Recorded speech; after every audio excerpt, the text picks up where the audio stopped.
Pak Presiden sudah mencanangkan pada 3 tahun yang lalu bahwa Indonesia akan menurunkan emisinya oleh kemampuan kita sendiri sekurang-kurangnya 26% pada tahun 2020. Bahkan bisa 41% kalau dengan dukungan dunia internasional. Yang pertama, melalui Kementerian Kehutanan, tadi itu program kita stop penebangan. Izin-izin baru tebang pohon, stop dulu ini. Kedua, lahan gambut berapapun dalamnya, stop. Tidak boleh lagi kita konversi. Tidak boleh lagi kita alih fungsikan. Karena gambut ini akan memberikan emisi yang tinggi.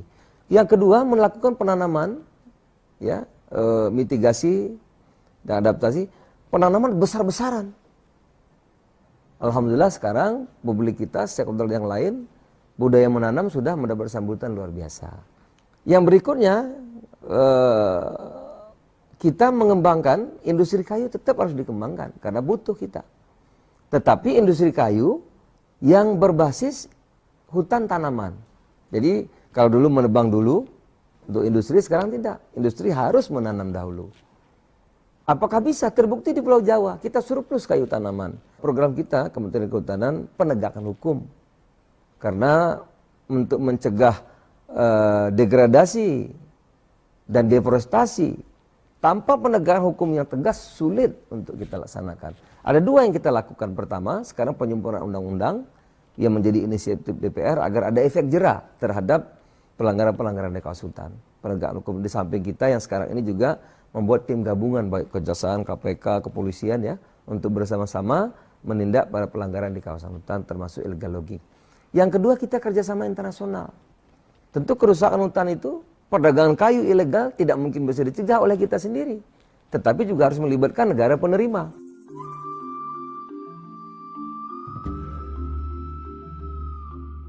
Pertama, kita menghentikan. Jadi bukan karena Norway-nya, tetapi ini bagian dari rencana aksi kita. Kita menghentikan sementara izin-izin baru di kawasan hutan alam kita dan lahan gambut.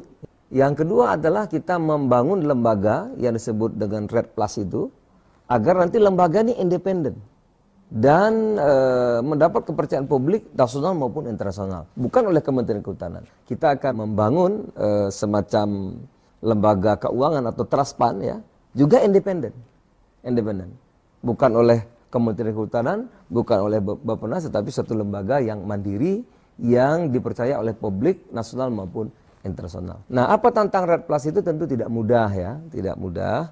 Yang pertama, bagaimana agar program ini menyambung kepada rakyat di sekitar dan dalam kawasan hutan itu. Yang kedua tentu teknologi ya, kemudian juga dari sekarang ini dari berbagai kerjasama internasional itu juga berbeda-beda ya. Berbeda-beda, misalnya Eropa berbeda tentu dengan Jepang dan Korea Selatan ya. Kemudian juga karena belum ada payung hukum, karena belum diputuskan dalam COP kemarin, ini juga salah satu menjadi lambatnya pelaksanaan kerjasama Red Plus maupun voluntary ya untuk perdagangan karbon ini.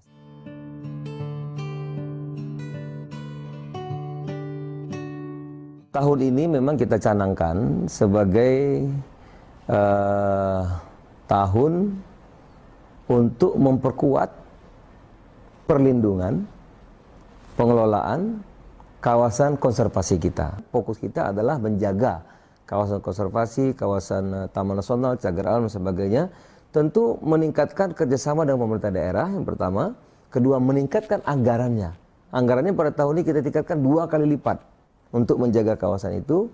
Kemudian yang ketiga juga untuk melakukan perlindungan kita kerjasama dengan teman-teman kita ya, apakah kepolisian juga dengan tentara kita, TNI kita kerjasama. Nah yang kedua kita melakukan sebagai tahun kehutanan nasional kita melakukan rehabilitasi besar-besaran.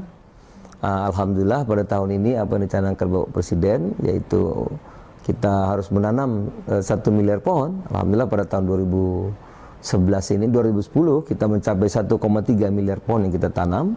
Tahun ini kita targetkan kembali untuk menanam sekurang-kurangnya 1 miliar pohon. Saya kira itu lagi-lagi mudah-mudahan ini selain untuk menghijaukan Indonesia juga menjadi sumbangsi kita terhadap dunia. Saya kira begitu.